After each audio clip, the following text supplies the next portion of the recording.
Bismillah. Assalamualaikum warahmatullahi wabarakatuh. Waalaikumsalam warahmatullahi wabarakatuh. Bismillah walhamdulillah, wassalatu wassalamu ala rasulillah, la hawla wa la quwwata illa billahil aliyyil azim. Qala Allah Ta'ala, ya ayyuhalladzina amanu taqullaha haqqa tuqatih wa la tamutunna illa wa antum muslimun. Jamaah yang dirahmati Allah Subhanahu wa taala, alhamdulillahirabbil alamin. Kembali Allah Subhanahu wa taala pertemukan kita di Masjid Ar-Rahim yang semoga senantiasa dirahmati Allah Subhanahu wa taala, yang senantiasa diberkahi Allah Subhanahu wa taala. Di majelis yang mulia, yaitu majelis ilmu, di mana Rasulullah Shallallahu Alaihi Wasallam menyampaikan, dan ini sering saya sampaikan dan saya ulang-ulang. Beliau Shallallahu Alaihi Wasallam bersabda, tolabul ilmi fardhatun ala kulli muslim, bahwasanya menuntut ilmu itu hukumnya fardu, menuntut ilmu itu hukumnya wajib. Ilmu apa? Ilmu syar'i, mempelajari dinul Islam. Berbicara tentang mempelajari dinul Islam, maka tidak akan lepas dari Quran dan Sunnah. Nah, ini yang kita pelajari, tidak lepas dari Quran dan Sunnah. Sehingga apapun profesinya, apapun pekerjaannya, berapapun usianya, maka tetap dia berkewajiban untuk menuntut ilmu dinul Islam, menuntut ilmu syar'i. Salam dan salawat senantiasa tercurah limpahkan atas Nabiullah Muhammad sallallahu alaihi wasallam beserta keluarga beliau sallallahu alaihi wasallam, para sahabat, tabi'in, tabi'ut tabi'in, dan kepada umat Nabi Muhammad sallallahu alaihi wasallam ila yaumiddin. Dan bertakwa kepada Allah dengan sebenar-benarnya takwa, sebagaimana yang disampaikan oleh Abdullah bin Mas'ud radhiyallahu anhu, bahwa yang dimaksud haqqa tuqatih, yang dimaksud dengan sebenar-benarnya takwa itu adalah satu, senantiasa mengingat Allah Subhanahu wa taala. Dua, senantiasa taat kepada Allah Subhanahu wa taala. Tiga, senantiasa mensyukuri nikmat yang telah Allah Subhanahu wa taala berikan. Dan berbicara tentang syukur, maka juga meliputi tiga hal. Yang pertama, mensyukuri dengan hati, yaitu meyakini bahwa nikmat yang kita rasakan, nikmat yang kita terima, rizki yang kita peroleh, itu semata-mata pemberian Allah Subhanahu wa ta'ala yang maha pemurah. Yang kedua, mensyukuri dengan lisan, senantiasa memperbanyak mengucapkan alhamdulillahi rabbil alamin. Segala puji bagi Allah Rabb semesta alam.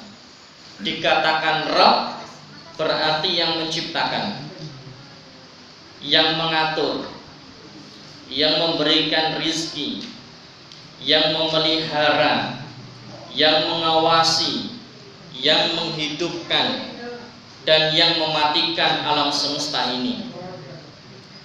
Kemudian yang ketiga, bersyukur dengan perbuatan, yaitu memanfaatkan nikmat yang telah Allah Subhanahu wa ta'ala berikan. Untuk apa? Untuk beribadah kepada Allah Subhanahu wa ta'ala, karena untuk itulah kita diciptakan. Wa ma khalaqtul jinna wal insa illa liya'budun. Tidaklah Allah ciptakan jin dan manusia kecuali hanya untuk beribadah kepada Allah Subhanahu wa taala. Ibadah adalah segala sesuatu yang dicintai Allah, yang diridhai Allah, baik itu amalan tampak ataupun tidak tampak, amalan lahir ataupun amalan batin. Kemudian Rasulullah menyampaikan, khairun nas man tala umuruhu wa hasuna amaluhu. Jadi nikmat yang telah Allah berikan, kita manfaatkan untuk memperbanyak amal soleh. Karena sebaik-baiknya manusia adalah yang panjang umurnya dan baik amal solehnya, banyak amal solehnya. Bukan hanya baik, tapi juga banyak amal solehnya. Kemudian dalam surah Al-Asr, wal 'asr innal insana lafi khusr illa alladziina amanu wa 'amilus shalihati wa tawassaw bil haqqi wa tawassaw bis sabr. Rugi itu manusia. Allah bersumpah demi masa, demi waktu, sesungguhnya manusia itu dalam keadaan rugi. Kecuali illal ladzina amanu, yang tidak rugi itu orang-orang yang beriman. Kemudian wa 'amilus shalihat, yang dengan imannya itu dia beramal soleh. Jadi kalau mengakunya iman harus beramal soleh. Dan kalau beramal soleh atas dasar keimanan. Ada orang yang ngakunya iman tapi nggak sholat. Kenapa? Karena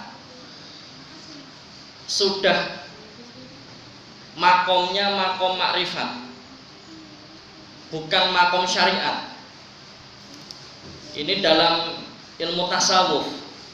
Jadi kalau sudah makrifat itu manunggaling kawula Gusti, sehingga dia merasa bahwa Tuhan itu sudah menyatu dengan dirinya. Yang dengan itulah dia tidak mengerjakan ibadah. Wong Tuhan sudah menyatu dengan dirinya, manunggaling kawula Gusti. Kalau yang masih sholat itu masih makomnya makom syariat. Ini dipelajari di ilmu tasawuf tadi. Biasanya mahasiswa ini. Padahal Rasulullah SAW orang yang paling taat, orang yang paling takwa, orang yang paling dekat, orang yang paling takut sama Allah. Tetapi apakah beliau tidak sholat? Oh, malah sholatnya luar biasa. Rasulullah itu kalau sholat malam sampai kakinya bengkak, saking lamanya. Ketika Aisyah tanya, ya Rasulullah, kenapa kok engkau sholat sampai kakinya bengkak? Padahal surganya sudah jelas. Dan Rasulullah itu maksum, terjaga dari perbuatan dosa. Alias Rasulullah itu nggak punya dosa. Nggak punya dosa, surganya sudah jelas, kok masih saja sholat malam sampai kakinya bengkak, saking lamanya. Sholat malamnya Rasulullah itu, Bu, sholat malamnya Rasulullah itu, Pak. Sholat tahajudnya beliau Shallallahu Alaihi Wasallam itu mulai dari jam 2 sampai nanti 30 menit sebelum subuh. Dan itu memang digunakan untuk apa? Murojaah bacaan atau hafalan Qur'annya. Dulu kan belum ada mushaf. Jadi Rasulullah itu yang menghafal. Nah itu biasanya dibaca, diulangi, dimurojaah ketika waktu sholat, terutama sholat malam atau sholat tahajud. Akhirnya kemudian Rasulullah menjawab, wahai Aisyah istriku, apakah tidak boleh aku menjadi hamba yang bersyukur, abdan syakura? Maka kemudian, oh ternyata bentuk syukur itu bukan hanya alhamdulillah, tetapi memanfaatkan nikmat yang telah Allah berikan untuk beribadah dan beramal saleh. Tadi wal 'asr innal insana lafi khusr illa alladziina amanu wa 'amilus shalihat. Yang tidak rugi itu orang yang beriman dan beramal saleh dengan keimanannya. Amal soleh perlu iman, karena kalau amal soleh tanpa iman, amal solehnya nggak diterima. Ibadah tanpa iman itu nggak diterima. Makanya dalam hadis-hadis tentang perintah puasa Ramadan, man shoma ramadhana imanan. Gitu. Yang pertama, puasa itu harus didasari atas dasar iman. Imanan wahtisaban. Dan hanya mengharap balasan dari Allah. bukan mengharap pujian biar dikira orang yang rajin puasa. Bukan kemudian dikira, wah ini tirakatnya Masya Allah, prihatinnya Masya Allah, puasa rutin. Bukan itu yang diinginkan. Yang diinginkan adalah ridho dan balasan dari Allah Subhanahu wa Ta'ala. Imanan wahtisaban. Jadi amal soleh itu harus didasarkan iman. Iman bahwa inilah perintah Allah dan Rasulullah, saya kerjakan, dan kemudian ikhlas mengharap ridho balasan dari Allah Subhanahu wa Ta'ala. Nah, itu iman. Jadi iman harus beramal soleh. Kalau ngakunya iman harus beramal soleh. Dan amal soleh harus didasarkan iman. Ya, ini jamaah yang dirahmati Allah Subhanahu wa Ta'ala.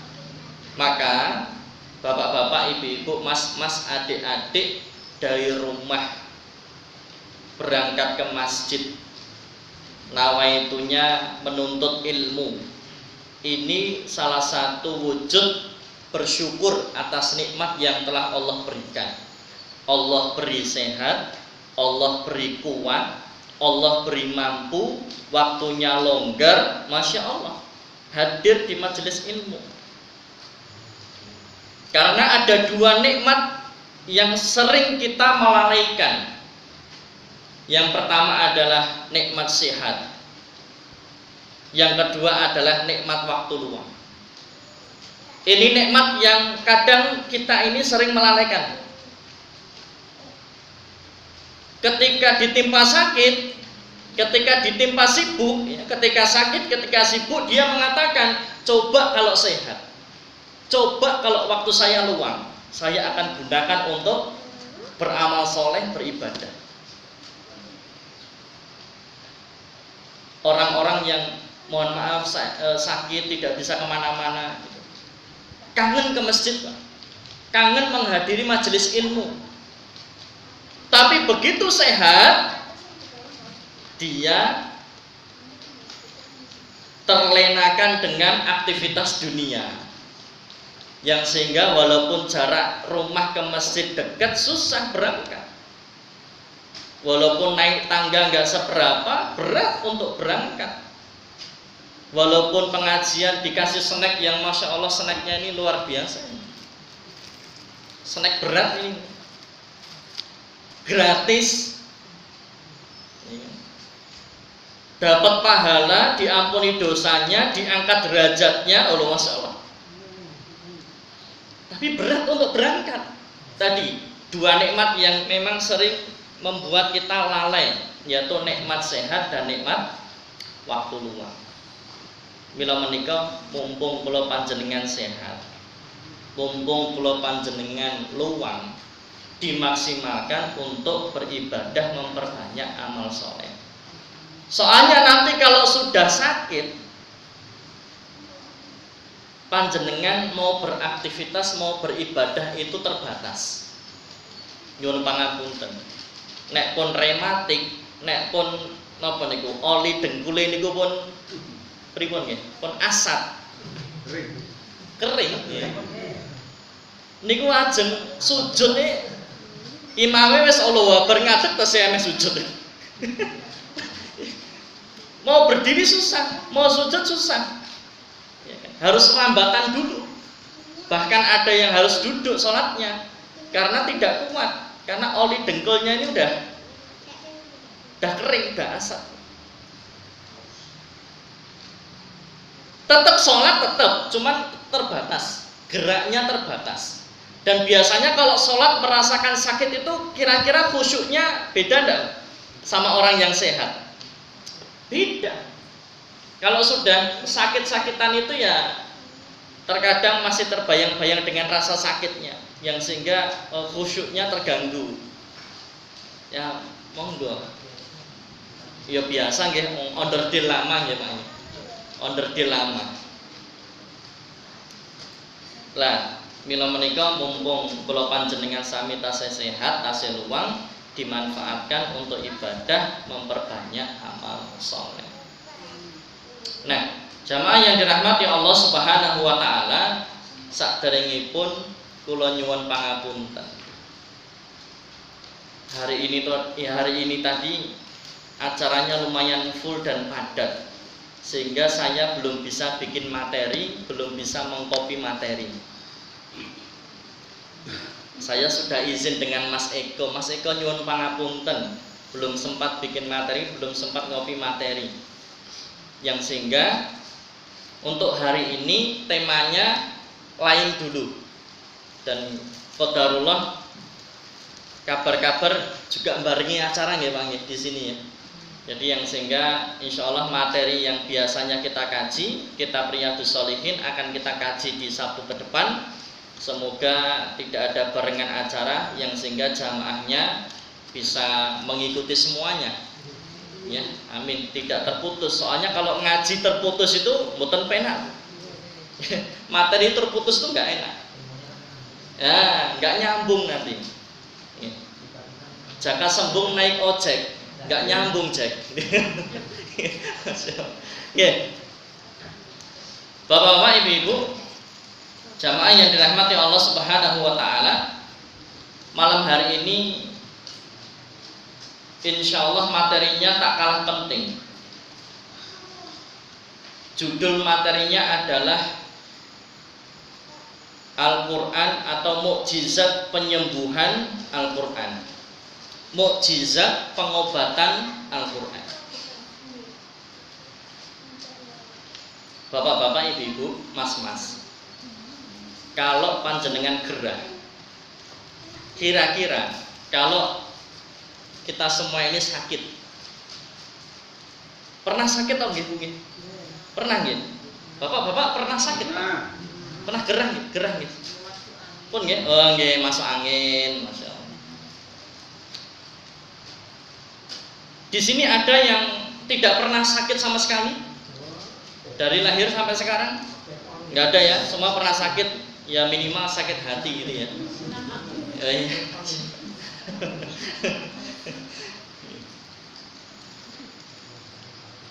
Biasanya kalau sakit itu yang terpikirkan pertama kali apa?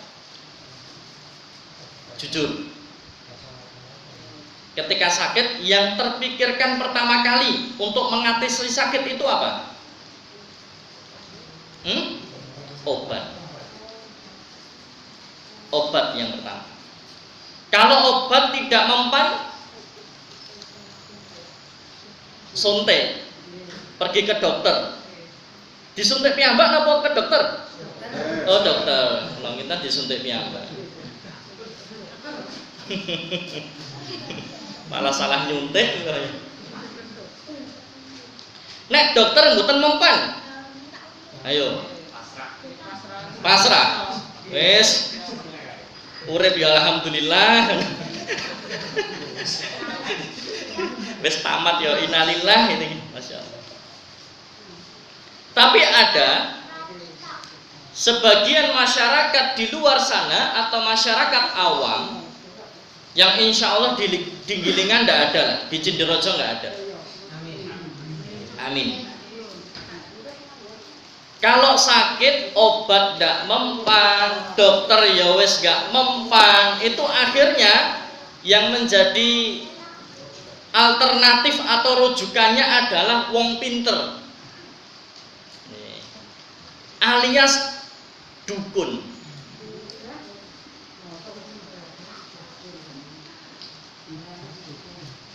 Kula mboten teng dukun kok ta. Ning ngene Pak Kiai wong pinter. Lah wong nganggone sorban, kalungane tesbih, gamise dawa putih, jenggote dawa. Macane ya maca surat Fatihah ngoten niku. Tapi setelah itu apa? Ternyata ketika pulang itu macam-macam. Satu, ada yang menuliskan ayat Al-Quran pada tubuh pasien. Jadi tubuhnya pasien itu ditulis Quran. Yang kedua, menuliskan potongan huruf-huruf dari permulaan surah tertentu pada jari-jari pasien. Menuliskan huruf nun terbalik pada kening. Menuliskan lafzul jalalah atau Allah pada secarik kain, kemudian membakarnya dan asapnya dihirup oleh pasien.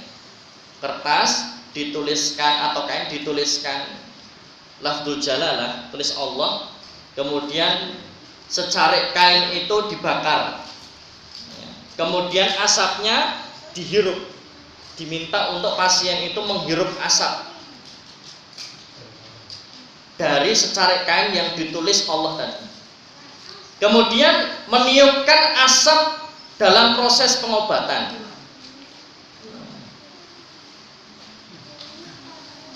Ada juga yang mungkin ada kertas atau kain ditulis kayak ayat, kemudian nanti dimasukkan ke air, airnya diminta untuk diminum. Ya, biasanya yang model-model seperti ini memang dandanannya kiai, memang dandanannya ustadz, kayak mubalik, padahal sebetulnya dukun. Ini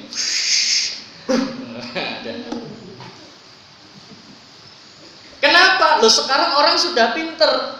Kalau penampilannya dukun, banyak orang yang nggak percaya.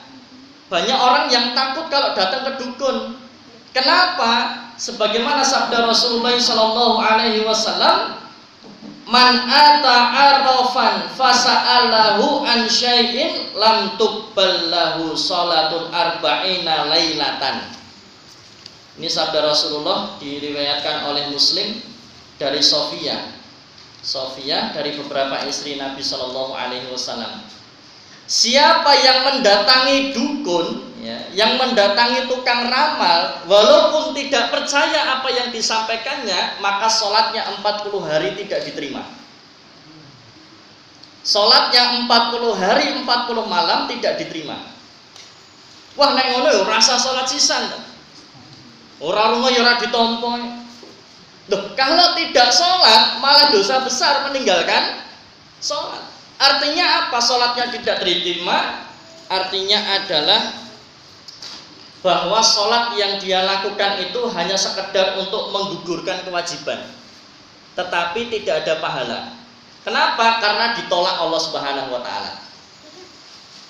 Ya, saya ulangi, siapa yang mendatangi dukun atau tukang ramal walaupun tidak percaya dengan apa yang disampaikan, maka sholatnya 40 hari 40 malam tidak diterima Allah Subhanahu wa Ta'ala. Yang lebih ngeri lagi, sabda Rasulullah SAW yang selanjutnya, man ataka hinan au arrafan fasaddaqahu bima yaqulu faqad kafara bima unzila ala Muhammadin. Siapa yang mendatangi dukun atau tukang ramal lalu ia membenarkan apa yang disampaikan oleh Pak Dukun atau tukang ramal tadi, apa yang terjadi? Sungguh dia telah kufur, dia telah kafir terhadap Al-Quran yang diturunkan kepada Nabi Muhammad Sallallahu Alaihi Wasallam. Diriwayatkan oleh Ahmad. Nggak percaya, sholatnya 40 hari 40 malam nggak diterima. Percaya, kufur dia, kafir, sudah melakukan kesyirikan. Padahal Luqman itu bukan nabi. Luqman itu orang yang Allah kasih hikmah, orang soleh. Dan ini jadi apa ya? Jadi pelajaran buat kita, terutama bapak ibu yang punya anak dan juga mas-masnya yang calon suami. Bentar lagi kan mau nikah. Kapan nggak tahu, wallahu alam lah. Pokoknya syaratnya namun kalih sinten gitu. Ya. Kalih tiang listrik, tiang masjid, tiang setri lah ya, insyaallah. Mas-mas nembake tiang jaler ya, insyaallah.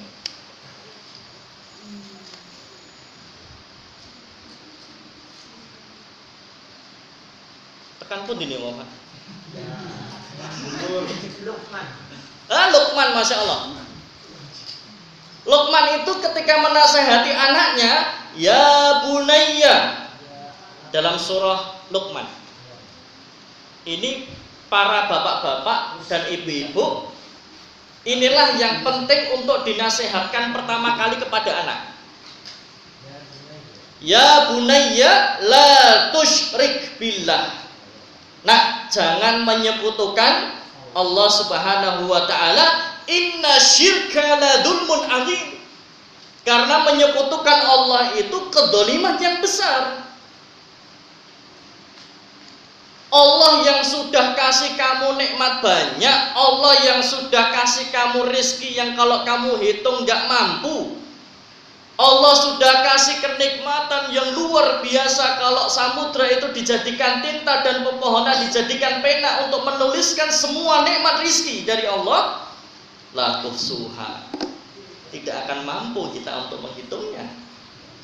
Samudra tinta itu tidak akan cukup untuk menuliskan semua nikmat dan rezeki yang Allah berikan. Loh, Allah sudah kasih banyak nikmat, Allah sudah kasih banyak rezeki. Kok kamu menyekutukan Allah? Kok kamu menduakan Allah? Ibu-ibu mau diduakan, Bu? Gak mau ya? Cemburu ya kalau diduakan ya? Masya Allah. Loh, kita saja diduakan gak mau. Ya Mas Eko ya? Masya Allah. Lah ini Allah yang sudah semua kasih rezeki, kasih nikmat, masa diduakan? Kok malah disekutukan? Kok malah diduakan? Maka inna syirka la dzulmun adzim. Dalam surah Luqman. Kesyirikan itu kedzaliman yang besar dan dosa yang paling besar. Kalau orang pernah menyekutukan Allah, kalau orang pernah berbuat syirik sampai mati dia belum tobat, innalillah dan wassalam. Maksudnya apa? Allah tidak akan mengampuni dosanya. Allah akan ampuni semua dosa-dosa besar. Tapi kalau soal syirik dia belum bertobat, maka Allah tidak akan ampuni. Allah tidak akan ampuni. Karena dosa yang paling besar dalam kitab Al-Kabair, dosa-dosa besar yang ditulis oleh Imam Ad-Dahabi, dosa yang paling besar pertama kali itu adalah syirik, menyekutukan Allah, termasuk diantaranya datang ke tukang ramal, datang ke dukun, walaupun dandanannya ustadz. Jenggotnya kayak gini, insya Allah jenggot itu.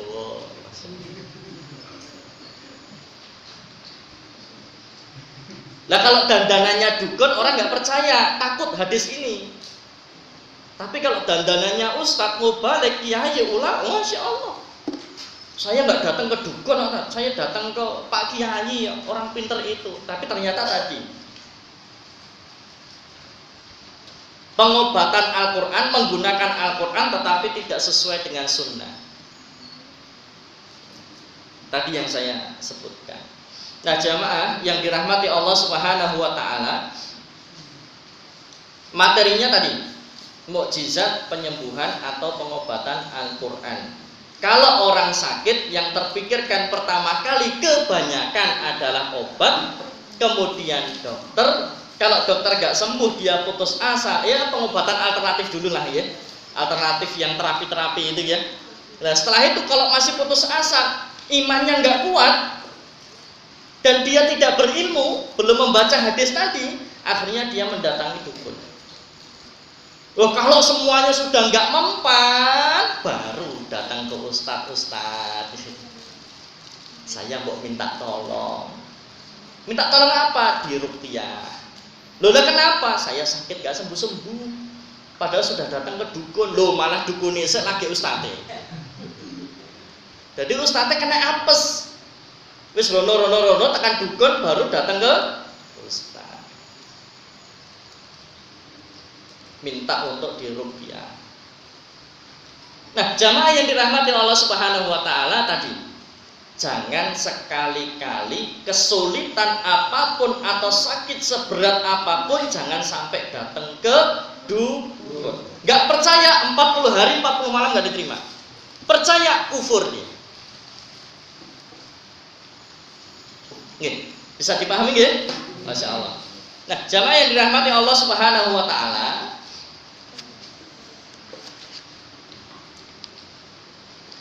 yakinlah bahwa setiap penyakit itu mesti ada obatnya.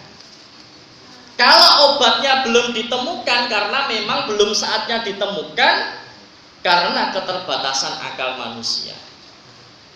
Tetapi Rasulullah SAW sudah menyampaikan likulli da'in dawaun. Setiap penyakit itu pasti ada obatnya.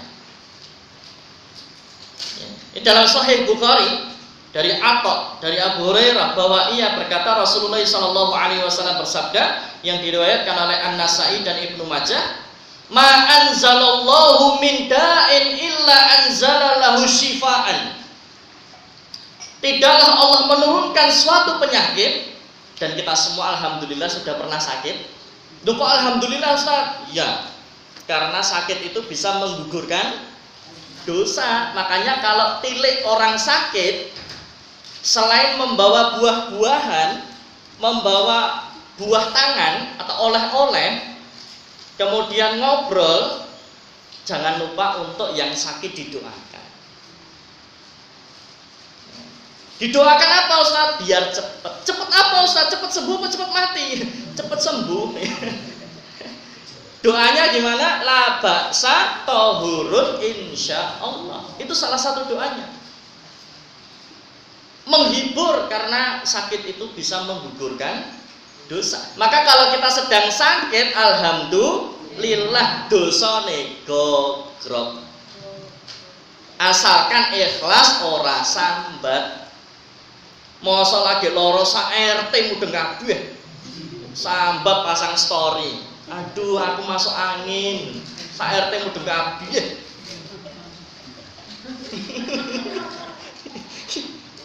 Ikhlas, ridho.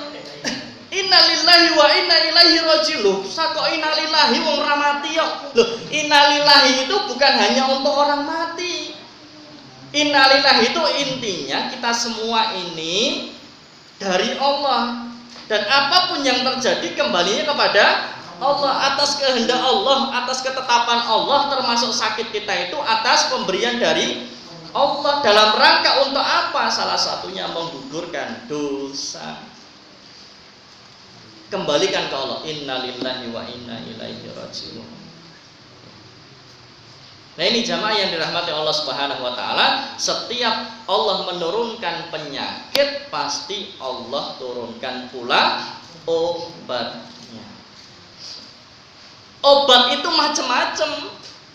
Obat medis, ya kan?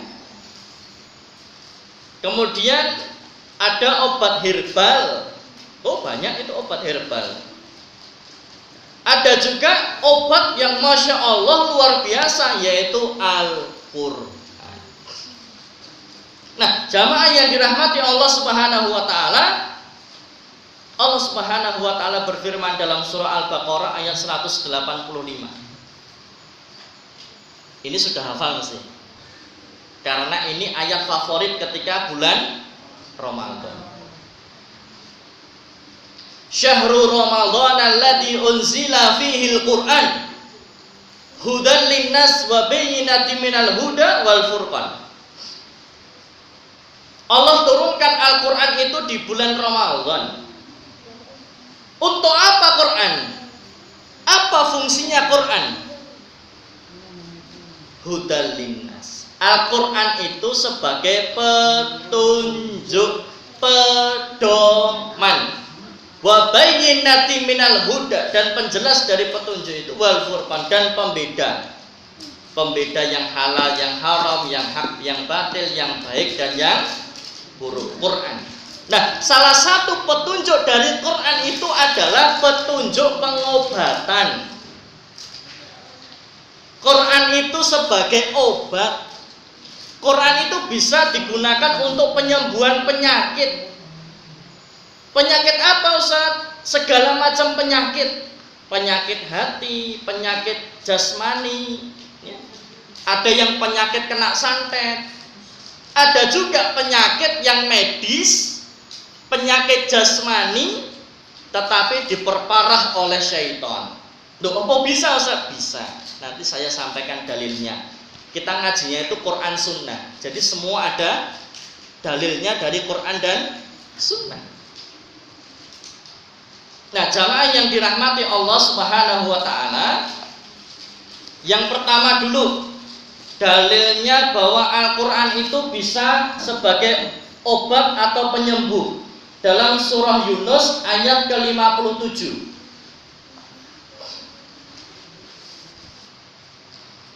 Ya ayyuhan nasu qad ja'atkum mau'idatum mir rabbikum wa syifaa'un lima fis sudur wa hudaw wa rahmah wa hudaw wa rahmatul lil mu'minin. Surah Yunus ayat ke-7. Wahai manusia, sesungguhnya telah datang kepadamu pelajaran dari Tuhanmu dan penyembuh bagi penyakit-penyakit yang berada dalam dada, dan petunjuk serta rahmat bagi orang-orang yang beriman. Kalau dalam tafsir Al-Mukhtasar, wahai manusia, telah datang kepada kalian kitab suci yang bernama Al-Qur'an. Nih Al-Qur'an. Insya Allah setiap rumah punya gini. Setiap rumah punya gini. Insya Allah. Kalau nanti di rumahnya nggak ada Al-Qur'an, besok Sabtu saya kasih Qur'an gratis. Nggak usah bayar. Bayarnya pakai doa, doakan saya. Ya, Masya Allah.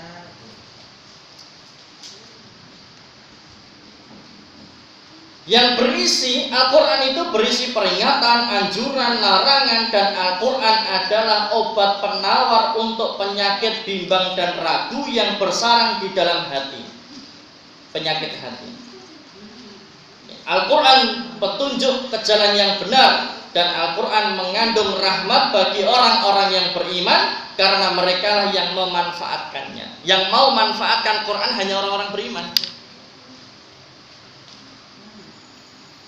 Dalil yang kedua, surah Al-Isra ayat ke-82. Wa nunazzilu minal Qur'an ma huwa syifa wa rahmatan lil mu'minin wa la yazidu dhalimina illa khasara. Dan kami turunkan Al-Quran, suatu yang menjadi penawar atau obat dan rahmat bagi orang-orang yang beriman, dan Al-Quran itu tidaklah menambah kepada orang-orang yang zalim selain kerugian. Ya. Dalam tafsir Al-Mukhtasar, dan kami turunkan Al-Quran, sesuatu yang menjadi obat penawar bagi hati dari penyakit kebodohan, kekafiran, dan keraguan, dan sesuatu yang menjadi obat bagi badan bila melakukan ruqyah dengannya.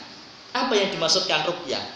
Kalau secara bahasa, Bu, ruqyah itu jampi-jampi atau mantra atau bacaan.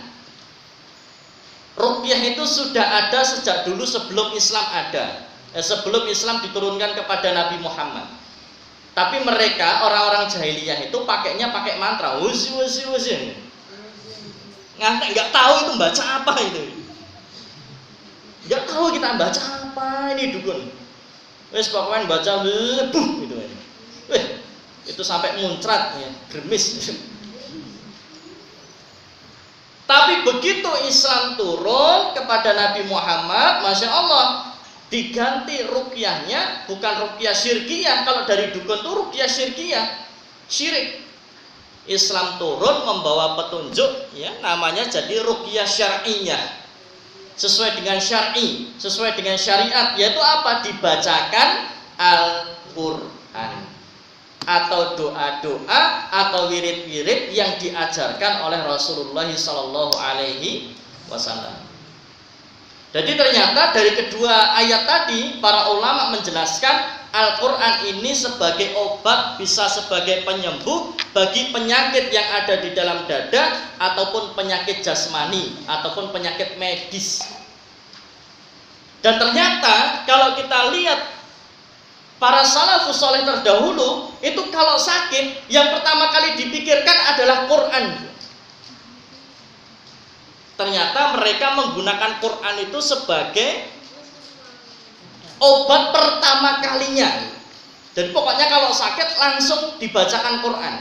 baru kemudian nanti ikhtiar obat, ikhtiar ke dokter, terapi dan sebagainya. Tapi pertama kali itu Quran. Loh, karena apa? Allah yang sudah menjamin kalau Quran itu obat. Kalau kita nggak percaya kepada Allah, lantas mau percaya ke siapa lagi? Sedangkan Allah mengatakan Quran itu obat dan penyembuh. Masa kita nggak percaya sama Allah? Allah yang menciptakan alam semesta, Allah yang menciptakan kula panjenengan. Allah yang menurunkan sakitnya, otomatis obatnya ada di Allah Subhanahu wa taala. Maka dalam surah Asy-Syu'ara ayat ke-80, wa idza maridtu fahuwa yashfin. Ya, dalam surah Asy-Syu'ara ayat ke-80. Dan apabila aku sakit, dialah Allah yang menyembuhkanku. Jadi Quran ini hanya sebagai usaha, ikhtiar, tetapi kesembuhan tetap kepada Allah. Allah lah yang menyembuhkan dengan keberkahan Al-Quran gitu. Allah yang menyembuhkan atas perantaraan dokter. Maka ada orang yang ada sahabat yang datang ke Rasulullah, "Ya Rasulullah, saya sakit, doakan saya semoga sembuh." Kata Rasulullah, "Kamu pergilah ke dokter." Sahabat tadi kemudian kembali mengatakan, "Loh ya Rasulullah, panjenengan kan tinggal angkat tangan, berdoa kepada Allah supaya saya diberikan kesembuhan, maka pasti saya akan sembuh." Tapi kata Rasulullah, Allah menitipkan obat atau Allah menitipkan kesembuhan itu pada dokter. Artinya kalau sakit jangan hanya baca Quran, tapi juga ke dokter, terapi, konsumsi obat atau herbal. Ini yang diajarkan oleh Rasulullah Sallallahu Alaihi Wasallam. Nah, jamaah yang dirahmati Allah Subhanahu Wa Taala, kembali ke tadi. Kalau santet jelas murni itu dari dukun. Bapak ibu atau siapa orang lah, 2 atau berapa orang punya masalah. Atau sepasang kekasih pacaran putus, tapi nggak rela dia. Wah, masa aku diputus ya? Nah, orang yang nggak kuat imannya, cinta ditolak, dukun bertindak. Ini nggak kuat imannya, belum pernah ngaji di Ar-Rahim ini. Akhirnya datanglah ke dukun, "Pak dukun nih, saya punya fotonya, tolong ini disantet. Bagaimana dia supaya sakit, bagaimana dia wajahnya jelek, bagaimana dia nggak bisa nikah-nikah. Kenapa? Saya diputus. Nggak ridho saya." Ada yang seperti itu? Ada. Saya beberapa kali pengalaman. Ada akhwat yang ya cantik, tetapi ketika nazar atau ketika didatangi ikhwan, didatangi laki-laki ya kan, mau lihat wajahnya karena bercadar, ternyata jelek. Mukanya penuh dengan jerawat. Padahal nggak ada jerawat. Tapi hanya laki-laki itu yang lihat kalau wajahnya penuh dengan jerawat. Oh, usut punya usut, ternyata kena santet. Kalau santet itu pasti ada kaitannya dengan dukun, dengan syaitan. Tapi ada juga tadi Bu, penyakitnya medis, dokter tahu ini sakitnya, dokter juga kasih obatnya, tetapi apa? Syaitan masuk, kemudian memperparah penyakitnya. Ini yang membuat penyakitnya nggak sembuh-sembuh, penyakitnya makin parah, penyakitnya lama. Apakah bisa Ustaz? Bisa. Itulah yang terjadi pada Nabi Ayub alaihissalam.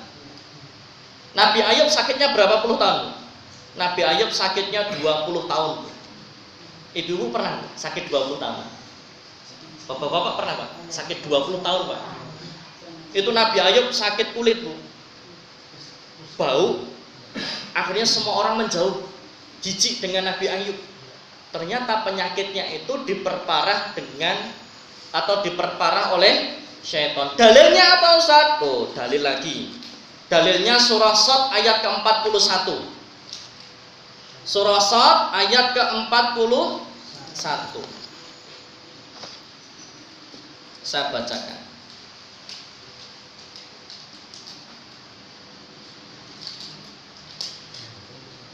Wadkur abdana Ayyub idna da rabbahu inni massaniya syaitan binusbi wa adab.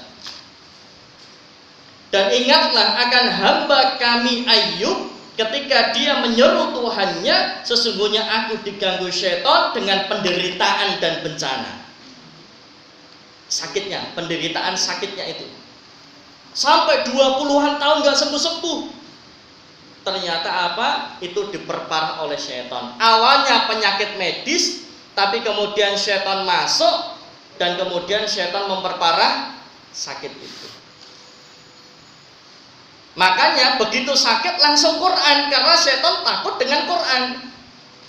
Entah itu sakitnya medis atau entah itu sakitnya bukan medis, berasal dari dukun atau syaitan yang memperparah, tetap pertama kali harus Quran sebelum obat, sebelum dokter. Dalil yang kedua bagaimana Ustaz? Dalil yang kedua dari sabda Rasulullah SAW tadi kan Quran. Nah sekarang hadis Rasulullah SAW. Pernah suatu ketika istrinya Abdullah bin Mas'ud radhiyallahu an itu matanya sakit. Istrinya sahabat Ibnu Mas'ud matanya sakit. Apa kata Rasulullah? Sesungguhnya penyakit itu termasuk dari perbuatan syaitan yang telah menusuk matanya dengan tangannya. Jadi matanya si istrinya Ibnu Mas'ud itu ditusuk-tusuk oleh syaitan yang sehingga sakit matanya lama nggak sembuh-sembuh. Ya, ini diriwayatkan oleh Abu Dawud, Ahmad dengan sanad sahih. Kemudian ada juga hadis Rasulullah yang diriwayatkan oleh Bukhari dan Muslim. Inna syaitan yajri min ibni Adam majrad dam. Sesungguhnya setan berjalan di tubuh manusia melalui peredaran darahnya. Ini tempat syaitan, Bu, di pembuluh darah. Makanya saya sampaikan, penyakit yang susah sembuh itu sebetulnya, atau penyakit yang membahayakan itu sebetulnya penyakit yang terkait dengan darah. Bapak-bapak, ibu-ibu tahu kanker darah? Kira-kira sembuhnya susah atau enggak? Ya, potensi sembuhnya dikit. Kebanyakan orang yang kanker darah meninggal. Iya. Kenapa seperti itu? Ya karena memang di situlah sarang syaitan, di pembuluh darah, sehingga syaitan akan sangat mudah memperparah penyakit yang ada kaitannya dengan darah. Contohnya lagi, kalau sudah darah tinggi, ini marah pokoknya ya Pak ya. Itu udah, makanya Rasulullah sampaikan lata ya, jangan marah. Karena kalau sudah marah ya sudah, syaitan akan bisa menguasai. Orang marah ganteng ada nggak Bu? Wah ada, marah itu elek pokoknya. Wes ayune kaya ngopo ganteng, kalau udah marah ya udah. Bisa soalnya mau marahin di depan cermin itu malah melayu. Bisa opo ya? Padahal wajahnya sendiri ya. Saking jeleknya ketika marah ngatek wedi dhewe. Ngatek setane wedi, deben ngatek wedi.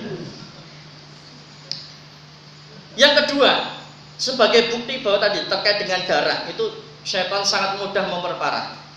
Dalilnya lagi adalah yang diriwayatkan oleh Ahmad, Hamnah binti Jahsy pernah mengadukan tentang haid. Ibu-ibu, mbak-mbak, haidnya nggak berhenti-berhenti, darahnya keluar terus, nggak berhenti-berhenti. Maka kemudian datanglah kepada Rasulullah, ya Rasulullah, saya ini haid kok nggak berhenti-berhenti. Padahal haid itu biasanya maksimal berapa hari? Ya 7-10 ya. Kok ini sampai lebih dari itu darahnya nggak berhenti-berhenti? Kata Rasulullah, sesungguhnya hal ini atau istihadhah itu darah yang mengalir di luar haid, selain haid. Jadi setelah haid kok darahnya keluar terus, itu darah istihadhah. Bukan darah haid tapi darah istihadhah karena penyakit itu, karena sakit. Nah, sesungguhnya hal ini darah yang terus mengalir, darah istihadhah itu karena hentakan syaitan. Maka ada orang atau ada juga yang susah punya anak. Lama nikah nggak punya anak. Sekali punya keguguran terus, pendarahan sebagainya. Bisa jadi itu dikarenakan hentakan syaitan yang dengan itulah dia jadi keguguran atau pendarahan. Itu Bu, syaitan itu bisa memperparah. Lah terus bagaimana Ustaz kok medeni men Ustaz? Caranya adalah bentengi diri dengan ibadah, amal soleh, ya, baca Quran, dan juga apa? Zikir pagi dan sore atau petang. Ada kisah, ada kesurupan. Artinya manggil ustaz, manggil kiai atau manggil ulama. Kemudian diruqyah. Kemudian jinnya mengatakan, ustadznya mengatakan, keluar kamu, ukhruj, keluar.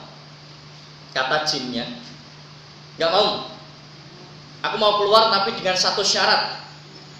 Tuh, jin ini pakai syarat. Syarat dan ketentuan berlaku. Kata ustadznya, apa syaratnya? Syaratnya aku pindah ke tubuhmu. Oh gitu. Akhirnya kata ustadznya, silahkan kamu pindah ke tubuh saya. Malah apa bu? Jinnya nangis. Nangis. Loh kenapa kamu malah nangis? Silahkan kamu masuk ke tubuh saya. Bukan sakit Pak Kiai. Tidak bisa Pak Ustaz. Loh kenapa? Jenengan baca zikir pagi dan petang. Masya Allah. Itu kalau punya takwa, kalau taat, ibadahnya bagus, amal solehnya bagus, baca Qur'annya bagus, zikir pagi sorenya bagus, Masya Allah. Demi itu Pak. Syaitan takut, nggak bisa masuk. Kenapa? Ada benteng itu. Benteng yang kita nggak bisa lihat, mereka nggak bisa masuk, nggak bisa memperparah penyakit. Makanya tahu sendiri ya, Umar bin Khattab itu kalau jalan di suatu jalan, itu demit pilih nyari jalan lain bu. Itu syaitan pilih nyari jalan lain, biar nggak ketemu sama Umar. Saking tadi loh bu, waroknya Umar, saking takwanya Umar, ibadahnya, Masya Allah. Itu setan saja pas-pasan dengan Umar wedi bu. Umar teko, golek-golek dalan ya. Itu Umar bin Khattab. Kalau Pak Umar, nah Pak Umar di mana? Wallahu a'lam bishawab. Insyaallah sama. Ada nih yang namanya Pak Umar, ada yang. Nah, jamaah yang dirahmati Allah Subhanahu wa taala, 4 menit lagi. Jadi Quran itu sebagai obat, sebagai penyembuh. Pokoknya kalau sakit pertama kali Quran. Lah terus bagaimana Ustaz? Bagaimana caranya? Nah itu kan tanya cara otomatis. Apa surat yang dibaca? Nah, kalau surat yang dibaca yang simpel-simpel mawon gitu. Apa yang dibaca adalah surah Al-Fatihah. Hafal surah Al-Fatihah? Hafal nggih Pak nggih? Insyaallah semua sudah hafal surah Al-Fatihah.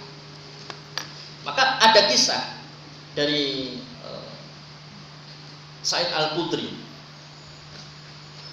mengisahkan bahwa beberapa sahabat itu melakukan perjalanan, sampailah di suatu kampung. Di situ kepala sukunya terkena sengatan kalajengking Arab. Loh, kalajengking Arab, sakit bayangke nggih, kalajengking Arab gedene kaya apa niku.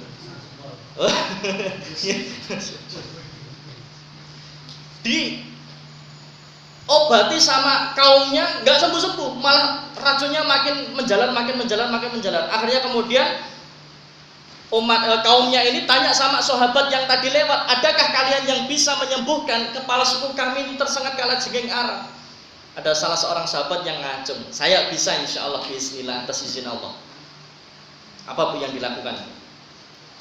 Disentuh itu yang tadi terkena sengatan kalajengking, dibacakan hanya surah Al-Fatihah dari ta'awud sampai selesai. Amin. Apa yang terjadi setelah selesai dibacakan surah Al-Fatihah? Itu kepala sukunya langsung berdiri, berjalan seakan-akan tidak terkena sengatan kalajengking, alias sembuh total. Surah Al-Fatihah. Ini dari Abu Sa'id Al-Khudri dikisahkan. Kemudian yang selanjutnya, pernah juga Rasulullah SAW itu didatangkan orang yang sakit gila. Gila itu sakit ya Pak ya? Sakit jiwa, gila. Maka oleh Rasulullah SAW dia apa? Diruqyah. dibacakan surah Al-Fatihah, kemudian dibacakan trikul. Ngertos trikul nggih? Trikul. Qul huwallahu ahad. Kemudian apa lagi? Qul a'udzu birabbin nas. Qul a'udzu Al-Falaq, kemudian Al-Ikhlas, Al-Falaq, An-Nas. Fatihah ya, kemudian tadi trikul, kemudian dibacakan surah Al-Baqarah beberapa ayat, kemudian dibacakan surah Al-A'raf beberapa ayat, Al-Mu'minun beberapa ayat. Ini semua surat-surat ruqyah. Yang terjadi apa, Bu? Gilanya sembuh. Ya, langsung jadi waras. Dan juga ini dipraktekkan sahabat, ada orang gila didatangkan, jadi orang gilanya dipasung itu, Bu, oleh sahabat, kemudian diruqyah, dibacakan Fatihah, trikul, kemudian sebagainya itu, dan sembuh gilanya. Rasulullah sendiri pernah kena sihir yang sehingga badannya terasa terikat semuanya. Buhulnya ditaruh di bawah batu di dalam sumur yang sudah kering. Itu sama, diambil oleh Ali bin Abi Thalib, buhulnya kemudian di talinya yang disimpul-simpul itu dilepas talinya dengan membaca surah tadi, trikul tadi. Ya kan? Sembuh lah. Dibacakan ayat kursi. Oh, yang mandi Masya Allah ayat kursi ya, ayat kursi, trikul, Masya Allah. Al-Fatihah. Biasanya kalau diweruin apa itu? Diwerui apa itu? Sing ya, diberi hantu katanya ya. Bacakan ayat kursi. Kalau nggak lari, lempar kursi.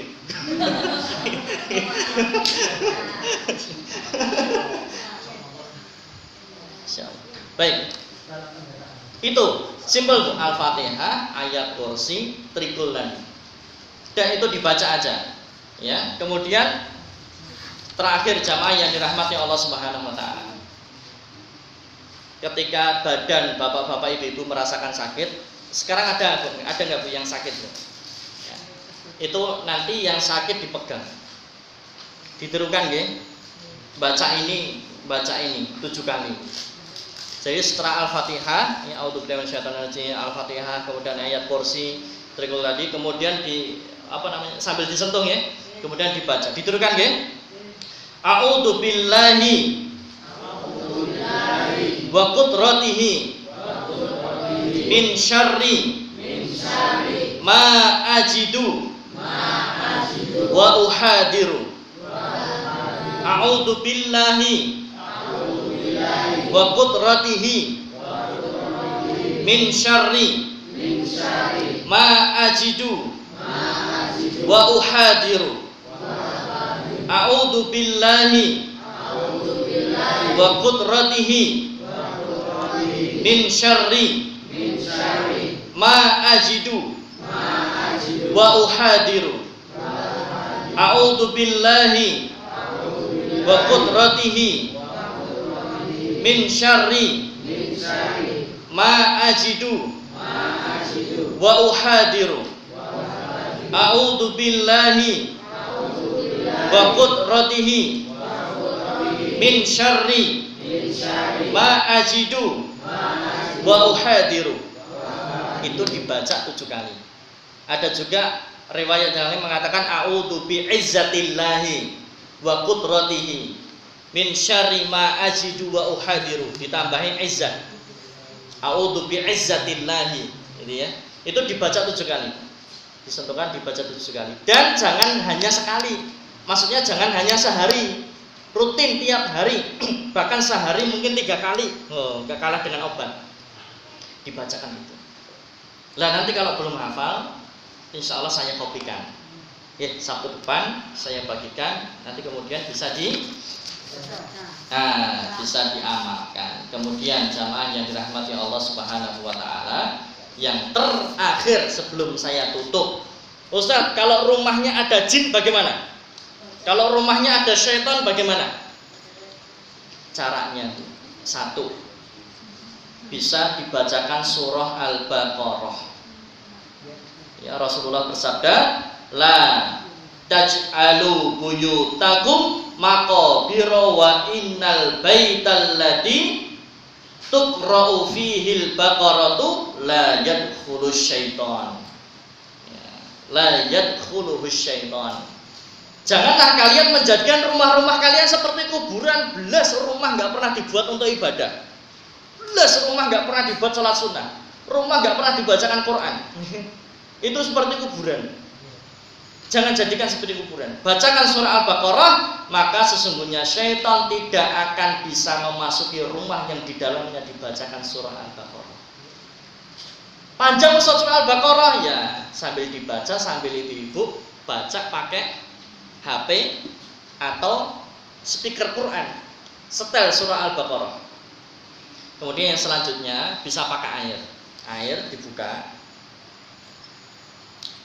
Buka, bismillah. Bentar Bu, ini ada ilmunya ini Pak. Ini rahasia nih. Jangan dikasih tahu siapa-siapa dulu. Ya, ini dibacakan surah Al-Fatihah, ayat kursi, trikul tadi, ya. Kemudian doa, ya Allah, dengan keberkahan Al-Qur'an, semoga sesuatu yang tidak baik, sesuatu yang negatif, jin syaitan yang berada di rumah ini, syaitan yang mengganggu atau yang tidak mengganggu, dihilangkan, ya, dikeluarkan, kemudian ditiupkan. Setelah itu ya ditiupkan. Setelah itu kemudian ini juga bisa untuk pengobatan. Kalau pengobatan ya niatnya untuk supaya sembuh, kemudian diminum. Kalau untuk tadi jin yang ada di rumah, setelah di ini kasih di spray, semprot. Nah itu semprot ke semua ruangan, semprotkan semua ruangan. Kalau air bisa untuk dipel, kalau banyak. Kalau sedikit ya cuma disemprotkan aja, atau dipercik-percikan ke setiap ruangan atau setiap sudut-sudut rumah. Itu insya Allah kalau dirutinkan hilang itu syaitan atau jinnya, insya Allah. Demikian jamaah yang dirahmati Allah Subhanahu Wa Taala. Semoga apa yang saya sampaikan ini bisa bermanfaat untuk diri saya pribadi dan untuk jamaah sekalian, ya. Mukjizat penyembuhan atau pengobatan Al-Quran. Sekarang pokoknya kalau sakit pertama kali Quran, baru kemudian dilengkapkan dengan ikhtiar-ikhtiar medis, ikhtiar-ikhtiar yang lainnya. Satu, jangan pernah datang ke dukun atau ke orang pintar. Kenapa? Rugi sholat 40 hari 40 malam gak diterima. Rugi kalau sampai kita kufur, ya, sangat rugi sekali. Ada pertanyaan? Sebelum saya tutup dengan doa, silahkan kalau ada yang bertanya.